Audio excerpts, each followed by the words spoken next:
আসসালামু আলাইকুম প্রিয় দর্শক, অন্য মঞ্চের আলাপ চাইতায় আপনাদের সকলকে আমন্ত্রণ জানাচ্ছি। আসসালামু আলাইকুম। আমরা তো হতাশ হয়েছিলাম 5 আগস্টের পরে।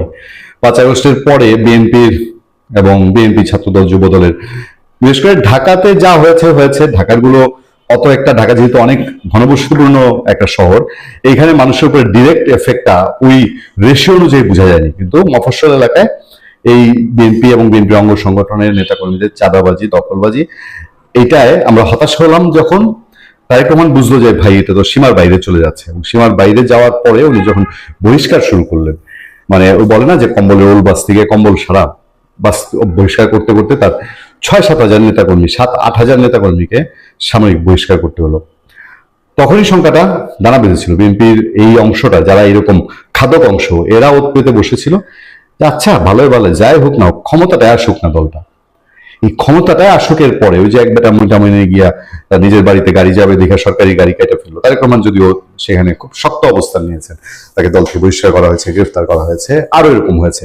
আপনার কোর্টে মাস্তানি করতে গিয়ে আপনার বরিশালে সেই মাস্তানদের বিরুদ্ধে ব্যবস্থা নেওয়া হয়েছে। কিন্তু এই ব্যবস্থা ওই যে 7-8 হাজার বহিষ্কার করেও বিএনপি কন্ট্রোল করতে পারছে না। এই অবস্থাটা এখন দেখা গেল যে ভিডিওটা সোশ্যাল মিডিয়ায় ভাইরাল হয়েছে আপনার ঠাকুরগাঁয়ের, এবং ঠাকুরগাঁ নামটার জন্য আরো বেশি শোনা যায়। দেখেন, মির্জা ফখরুল ইসলাম আলমগীরের এলাকা, মির্জা ফখরুল ইসলাম আলমগীরের জেলা, এবং মির্জা ফখরুল ইসলাম আলমগীর আগের দিন খামারবাড়িতে একটা প্রোগ্রামে বলেছে সবাই খালি ঠাকুরগাঁয় যেতে চায়। মানে আপনার মহাসচিবের জেলা, ওখানে গেলে পরে কেউ কিছু বলবে না, সুযোগ সুবিধা। এখন তার জেলার নেতারা তার নাক কান কতটা কেটেছেন। মহাসচিব দিশার একটা অবস্থা বলছে যে তার সকাল 6টা থেকে রাত 12টা পর্যন্ত খালি তদবির আর তদবির। আমার আফসোস কি জানেন, এই যে 16-17টা বছর বিএনপি মহাসচিব, এত এত প্রোগ্রাম, তার উপরে এত ঝড়ঝাপটা দেখেছি, তার উপরে ঝড়ঝাপটা আমাদের উপর দিয়ে গেছে। আমার একটা সাংঘাতিক স্মৃতি আছে, আমি অন্য একটা সময় বলবো। একটা ঘটনায় তো সেই পার্বত্য অঞ্চলে যাওয়ার পথে তার সাথে গিয়ে আমরা মরার দশা হয়েছিলাম।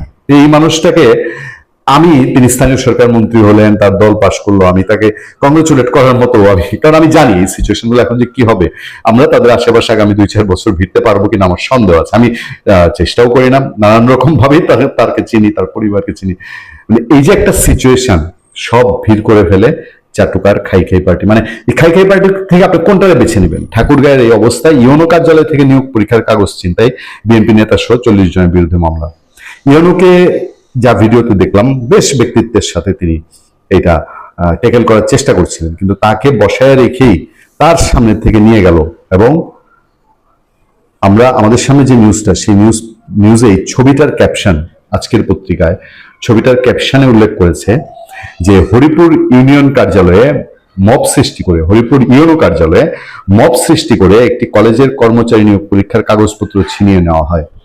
আপনারা অলরেডি অনেকেই ভিডিওটা দেখেছেন। ঠাকুরগাঁয়ের হরিপুর উপজেলা নির্বাহী কর্মকর্তা ইউনোর কার্যালয়ে মব সৃষ্টি করে একটি কলেজের কর্মচারী নিয়োগ পরীক্ষার কাগজপত্র ছিনিয়ে নেওয়ার অভিযোগ উঠেছে উপজেলা বিএনপির সভাপতির বিরুদ্ধে। অভিযোগ আর কি বলবো, এটার অভিযোগ বলে আবার একটু হালকা করে দেওয়া হয়, তো প্রমাণিত।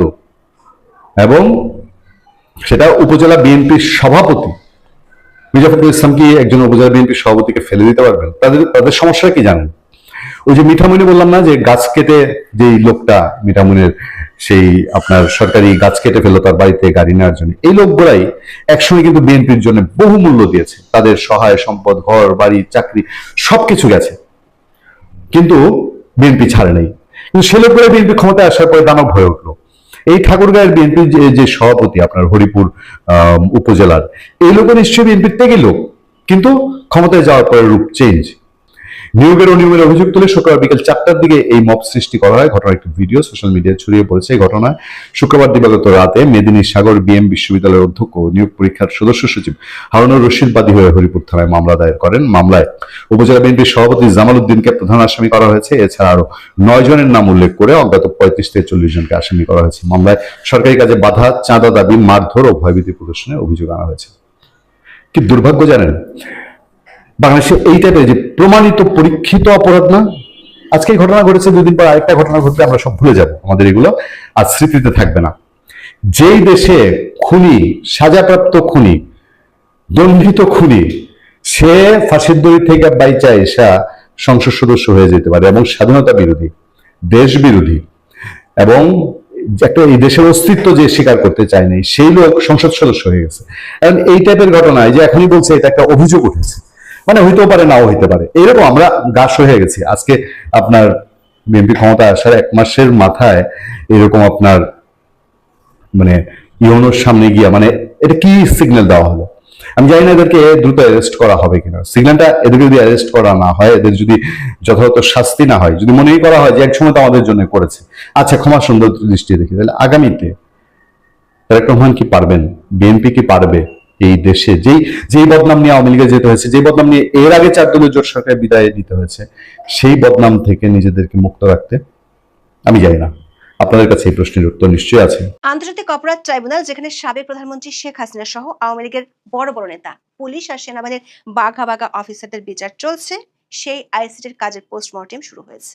আসামিকে রাজসাক্ষী করতে টাকা নেওয়া, জামিন করে দিতে ঘুষ দাবি করা সহ এক গাদা অভিযোগ তদন্তে এই পোস্টমর্টেম শুরু করেছে নতুন সরকার আমলে গঠিত নতুন প্রসিকিউশন।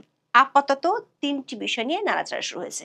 খোদ প্রসিকিউশনের সদস্যরাই প্রশ্ন তুলেছেন, কিভাবে সাবেক আইজিপি মামুনকে রাজসাক্ষী করা হলো, এর জন্য নেওয়া হয়েছে ঘুষের লেনদেন। ওই মামলায় শেখ হাসিনার বিরুদ্ধে দেওয়া ফাঁসির দণ্ডাদেশের তদন্ত ও বিচার প্রক্রিয়া ঠিক আছে কিনা তার জন্য নথিপত্র খতিয়ে দেখা শুরু করেছে প্রসিকিউশন। সবশেষ 3টি মামলায় 15 সেনা অফিসারের বিচার আদৌ এই কোর্টে হতে পারে কিনা, বিগত অন্তর্বর্তী সরকার আর তাদের মিত্ররা রাজনৈতিক ক্ষোভ মেটানোর জন্য সেনা সদস্যের বিচার এই কোর্টে করতে চেয়েছে কিনা তা যাচাই করে দেখছে সরকার। সেনা কর্মকর্তাদের পক্ষ থেকে সরাসরি অভিযোগ করা হয়েছে, সেনাবাহিনীর বিরুদ্ধে ব্যক্তিগত ক্ষোভ থেকে অধ্যাপক ইউনূসের নির্দেশই সেনা কর্মকর্তাদের বিচার এই কোর্টে করা হচ্ছে। আইন মন্ত্রণালয় ও আইসিটির একাধিক সূত্র বলছে, এপ্রিলের দ্বিতীয় সপ্তাহের মধ্যে এসব বিষয়ে সিদ্ধান্ত নিতে চায় সরকার। আবার এই আইসিটির বিরুদ্ধে উচ্চ আদালতের আপিলে যেতে পারে সংক্ষুব্ধ একটি পক্ষ। সেটি হলে সামনে আইসিটি এবং আদালতে জুলাই হত্যাকাণ্ডের বিচার নিয়ে বেশ কিছু লঙ্কা কাণ্ডই অপেক্ষা করছে। 2025 সালে 8 অক্টোবর আন্তর্জাতিক অপরাধ ট্রাইব্যুনালে 3টি মামলার চার্জশিট জমা পড়ে। 3টি মামলার মধ্যে 2টি গুম ও খুন বিষয়ক এবং অন্যটি জুলাই আগস্টে সংঘটিত মানবতা বিরোধী অপরাধের। এই 3টি মামলার চার্জশিটে 25 জন সেনা কর্মকর্তাদের নাম আসে।